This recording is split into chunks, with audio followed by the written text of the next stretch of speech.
Hello, everyone. Thanks for joining our session, Small Team, Big Impact, where we're going to be talking about institutionalizing voter engagement at pace, and a few of the efforts and challenges and successes we've experienced. We're going to talk through what we strategically choose that makes sense for our campus culture, our staff, our office's other commitments, and kind of the peace culture generally. This presentation is coming out of our recognition that some of the best practices strategies that we have heard about don't always work on every campus. So for instance, doing voter registration at every move-in session doesn't work for us at Pace, or every orientation session. We don't have enough people working over the summer. Those are goals we work towards, but we also know that there's things we can do now in the interim that are equally impactful. And so we've kind of learned how to lean into our strengths and develop strategies that work for us in really meaningful ways. So we're excited to share those with you today. And then if we have time, hopefully chat about what works for you on your campus and kind of learn from each other to close out. I think we're all here. I know one of our presenters is having tech issues, but I think I'm gonna go ahead and start with our introductions. And while we're introducing ourselves, there's not too many of you, but I think too many to do verbal introductions. So maybe put in the chat your name and pronouns as well, and what university or organization you're joining. We'd love to kind of know who we're chatting with. So I'm Erin. I'm the campus champion at Pace University, which means I'm the assistant director of our civic engagement office. We're called the Center for Community Action and Research. Hayley, do you want to go next? Yeah, sure. So hi, everyone. My name's Hayley. My pronouns are she, her, and I'm a rising sophomore at Pace. I major in health science on the pre-physicians assistant track, and I'm also one of the Vote Everywhere ambassadors on our campus. All right. Hi, everyone. I'm Tasfia. My pronouns are she, her. I'm a senior, and I major in political science and economics. And I work with Erin at the Center for Community Action and Research as the Student Projects Coordinator. And hi, everyone. My name's Marisa. My pronouns are she and her. I'm a senior studying communications and political science as a double major, and I've been working as the Vote Everywhere ambassador since January 2021. Cool. Thank you all. And thank you for introducing yourselves in the chat too. So cool to see where everyone is coming from. I'm sure we all have some commonalities between our campuses and some differences as well. So we're going to start with some really quick introductions to our campus and our Pace Votes team, so you kind of understand where we're coming from. And then we're going to spotlight some of the institutionalization efforts we have made in the past few years. We're going to focus on 3 that we're particularly proud of, that have all been possible with our kind of small but mighty team. So first, we're going to talk about presentations in first-year advising courses. Next, we'll talk about training RAs on how to register and mobilize their residents as student voters. And then finally, we'll talk about making election day a holiday, a day off of classes at Pace. And then we'll end with some conversation together. So first, I'm going to turn it over to Tasfia, just to kind of orient you to who we are at Pace. Yeah, so we are from Pace University, which has campuses in New York City and Westchester, and we are representing the New York City campus. And in our work, we think about the city as our own campus. And if you speak to a lot of New York City students, they'll tell you the same exact thing. The city is our campus. And at Pace, we have a culture of experiential learning and social justice, which we work to connect voting to. And we have a lot of students from the New York area, but also students from across the country and the world. While many students live on campus, we also have a good amount of the commuter population, and I am a commuter. And all of this just means that we support students who choose to vote at their Pace address or back home from wherever state they're from. And we also strive to make our voter engagement work inclusive of students who are also not eligible to vote.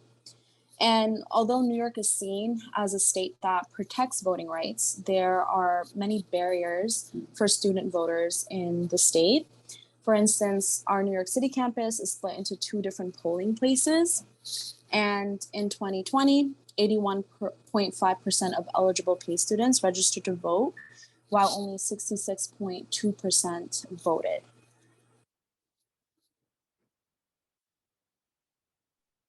Okay, so now we're going to talk a little bit about our PACE Votes team at Pace University. So what makes our team really unique is the fact that it is overseen by the Center for Community Action Research that Erin works at. So having this program under a department really allows us to be consistent and have a clear vision of making sure that we are making voter education and registration work visible on campus and that we are a resource, even though we are a small team.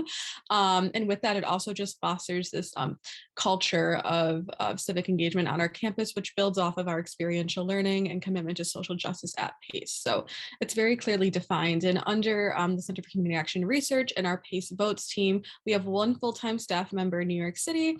We have, which is Erin, we have our 2 Vote Everywhere ambassadors. We have 2 work study students, and then 5 students as part of the PACE Votes coalition that do like a leadership development program and are extra hands and do presentations and classes, and they're really impactful. So as you can see, we have a really small group running voter education for the entire campus.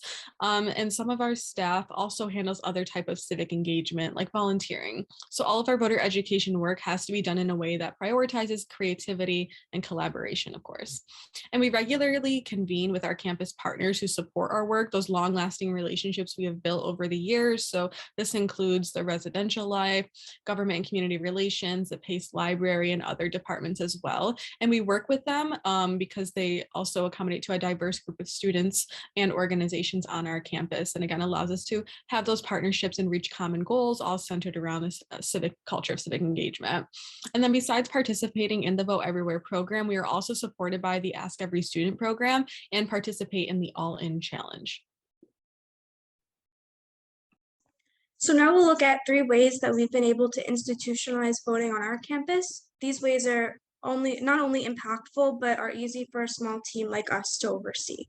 So Introduction to University Life, or UNV 101, is a college introductory class that all first years at PACE are required to take.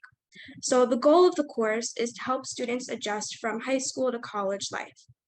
In this course, students can learn everything from how to register for their classes to resources and offices available on campus like us. So our presentation. Our UNV presentation goes over who we are and how our office supports students on campus with voting, volunteering, and more. Then we'll go over some election information, such as the types of elections and how to register to vote. After our presentation, we give out handouts that are adapted from the Ask Every Student program, which you'll be able to see on the next slide if you wanted to take any inspiration from it. And overall, the presentation is around 20 to 30 minutes. So who gives the presentation? So the presentation is usually given by a staff member. In this case, it would be Erin, or returning student staff with student leaders to support. So what are some strengths of this presentation? So for starters, we're able to register a ton of students. So in fall 2021, we presented to 480 students in 24 courses. The presentation is also inclusive of students who are not eligible to vote. It lets them know of ways that they can still be civically engaged on campus. And another strength is that student leaders only need to be trained once, and then they can continue giving the presentation no problem. So one weakness of our presentation is that we must be invited into courses, and we are missing a lot of STEM and business courses because we need to be invited. So this is something that we're actively working on. We see a lot of gaps in voter turnout for STEM and business majors. So we're working on getting in there to make sure that we could, bridge those gaps.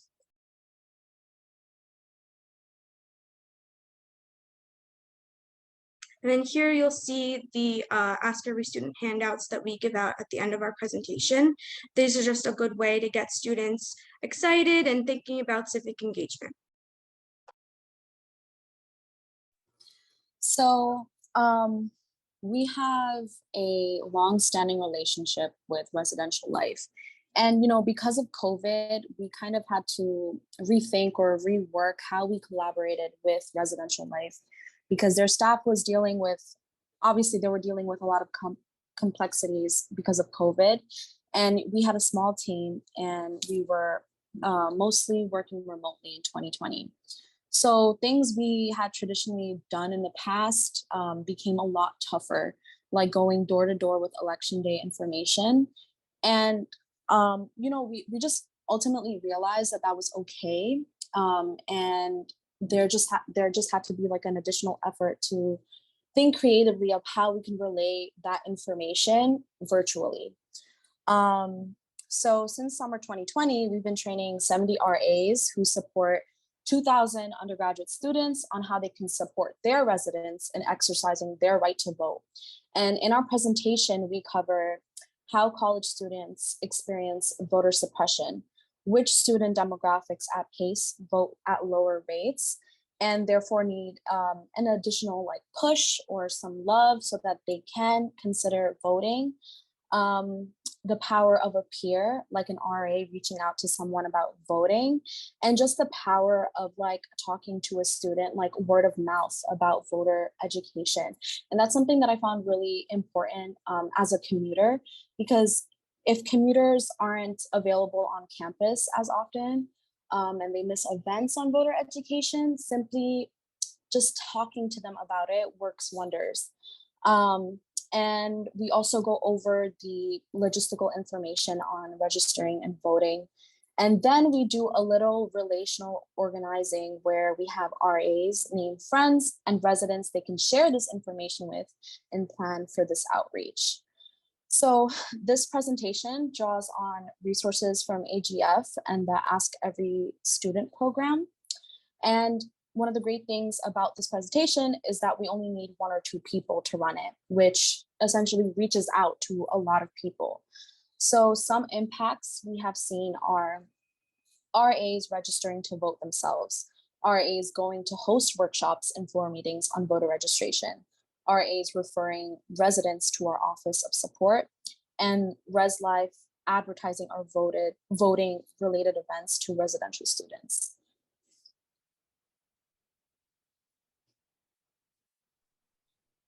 So one of the main examples of projects and goals we were able to achieve will be how we made Election Day a holiday at PACE, a recognized holiday at PACE. So the reason why we decided to do that is because we knew it would impact every student to be able to go vote, because college students typically are more of a marginalized community and less represented in elections. So this gives us an opportunity to make sure our voice is heard. So what was that process and what did that look like to be able to get this day institutionalized? So first, we got this idea during the fall 2020 election because we saw a lot of difficulties with students mailing in absentee ballots, and we were hearing out their grievances and realized how difficult it really is to vote as a college student, especially if you are far from home or don't live on the PACE campus and you need to still vote at your home or wherever you decide to vote. So we learned about that through hearing out students, but also during the Students Learn, Students Vote Coalition conference in the fall 2020 as well. And that's when we learned about Day on Democracy and then other schools who had implemented this policy, and we got inspired by them. So through tracking student grievances and testimony, we decided we really can do something about this. So then we talked to our AGF program manager, Caroline, and she was able to help us develop strategies for supporting student voters at PACE that we could work towards in the spring 2021 semester to start making these changes. So once we had some more one-on-one conversations and identified the strategies, I had drafted up a resolution partnered with our Student Government Association, and basically lobbied Student Government Association as to why we should take Election Day off and have that be at least an asynchronous class day.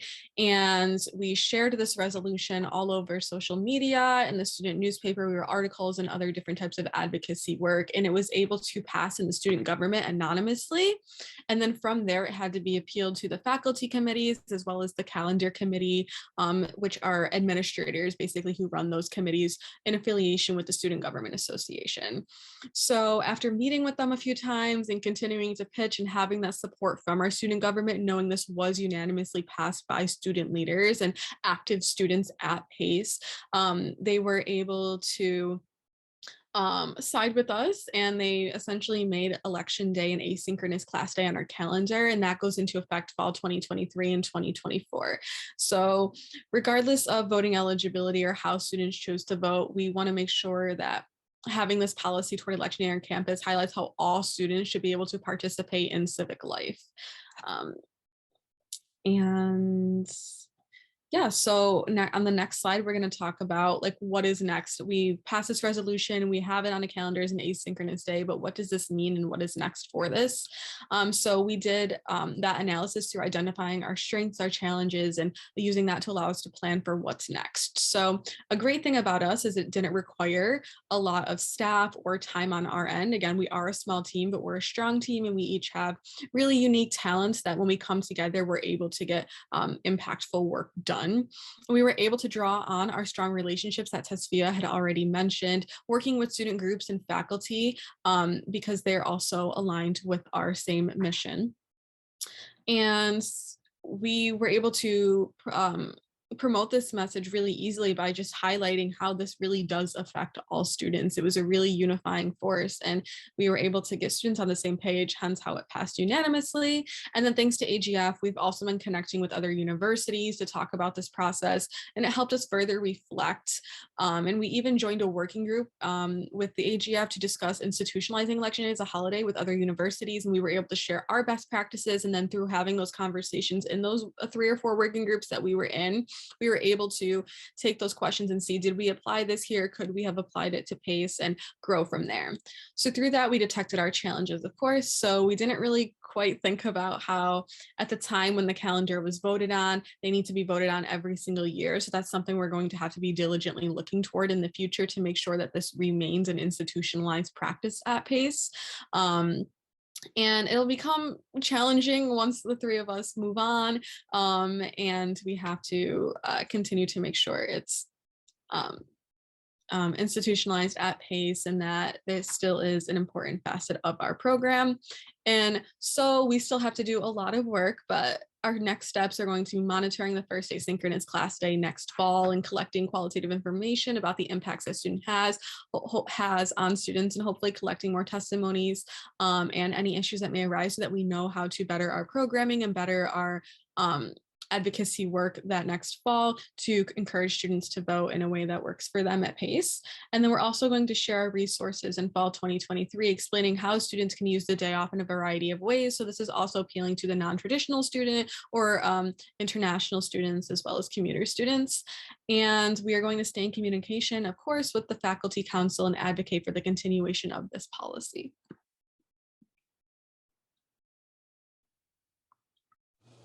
Sorry. I'm just going to pause, Tasfia. Does anyone have any questions for us that they want to ask now, or any comments or anything they want to share before Tasfia talks about additional things we do at PACE super briefly?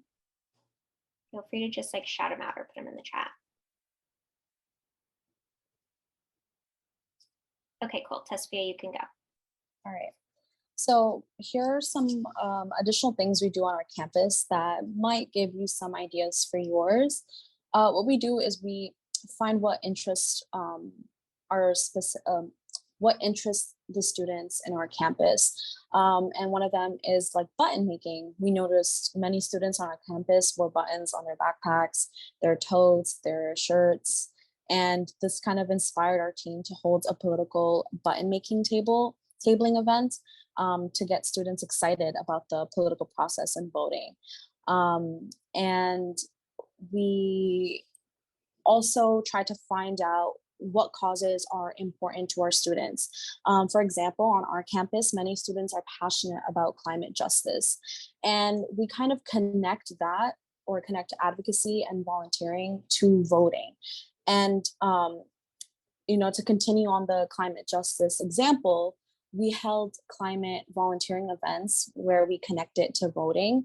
And we also hold a lot of educational events related to voter suppression, as well as healthcare, in order to reach our STEM and pre-health students, which is like a demographic that don't vote as much, but we try to take what interests those specific demographic of students and kind of relate it back to, you know, their passions and relate it to voting. And I think the next slide has some photos, right? Yeah, and we also hold like a lot of fun events, as well as using social media as a way to reach out to a lot of these students. And one thing that we would like to, you know, advise is to not to be afraid to use resources available to all of us. The Andrew Goodman Foundation provides really great resources to help with student outreach. So don't be afraid to use these resources. They're here for you to use. So, you know, we all should be taking advantage of them. And AGF provided our team with photographers for our button making event, which, you know, is shown in the next slide, I believe. Yeah, it was really fun. Button making is really fun. And I've recognized how fun it is last semester. So yeah. Hayley, you can continue if you'd like. Yeah, so here you'll see like some of the button making events that we had, and it got a lot of students really excited. We got a lot of people to come up to our table and like follow our social media and post us even on their social media. So it was a really cool way to get students engaged and excited about the political process. Since we do have 2 polling sites, we also do poll walks to make sure that students are getting to the polls, and just so that, you know, they don't have to go alone. And then, as we mentioned before, how we connect advocacy to voting. On the bottom left, you could see our climate event where we volunteered at Earth Banner, which is in Governor's Island of New York, and that's us feeding chickens, and then we connected it to voting, and it was very fun. So I recommend doing the same on your campus. To answer Sydney's question, we've done both. At this event that's pictured here, we let students like freely draw their own button, and then we talked to them about voter registration and upcoming elections kind of while they were doing it. In the past, we've also done like we wrote paste votes and then had like spots where students could color them in and stuff like that. So we've done both, and both have seemed to work equally effectively. We've done like the template and coloring them in at like larger events, like a debate watch party, where we didn't think we'd have time for everyone to kind of do their own thing. And there's button makers you can get fairly cheaply on like Amazon and online and stuff. Does anyone else have any other questions before we kind of open it up actually to some breakout rooms for you all to reflect on what you do on your campuses? Okay. So now we're going to turn it over to you to think about the strategies you're using, how this aligns with the capacity of your team and who's involved, and what kind of campus factors can guide your work. And so what we want you to do, we're gonna send you to the breakout rooms. Even though we're already in a breakout room, we go to different ones. And we want you to just kind of chat if anything here resonated with you or didn't or whatever. And to guide your conversation, we'd love you all to specifically name like one strategy for institutionalizing voter engagement that is kind of like within your grasp, that you do have the power to implement or are already doing and you think it's going well. This can be something that, you know, relies on the strengths of your team. So for example, us, we have a great partnership with Residential Life and we're able to use that. And then what's also like a low hanging fruit, easy way to reach all of your students. And then we also think there's like power in naming things that you like can't do right now. And so name one thing that like you don't have the power to implement or works on other campuses, like, and not yours. For example, for us, we don't have a big like athletics culture. And so anything tying voting to student athletes doesn't make sense. We don't have student athletes on our campus. Or orientation, we don't have student workers over the summer. So that's not going to work for us right now. And so just kind of like name it. And when we were kind of reevaluating our institutionalization, we found naming something, maybe putting it in our long-term goals list was really helpful for then allowing us to like focus our attention on things that were within our grasp and were equally or even more meaningful. I know we're pretty much out of time, so thank you everyone for sharing, talking, for being willing to navigate moving breakout rooms while you're already in one, and shout out to Kaylee and everyone at AGF for making that possible. And we would love to leave you with our contact information. I'm going to put my email in the chat if you want to connect about any of this, whether you're working on similar things or super different things, always happy to chat. And that's one of my favorite parts of working with AGF is getting to connect with different campuses. And then our social media pages for both voting specific and then our wider office are also here. And I believe Kaylee said the presentation is being recorded, and feel free to scroll up in the chat for those links we dropped with some of the resources for the election day as a holiday process we went through. Otherwise, thank you all so much for sticking around during a long Zoom day and listening and participating in our presentation.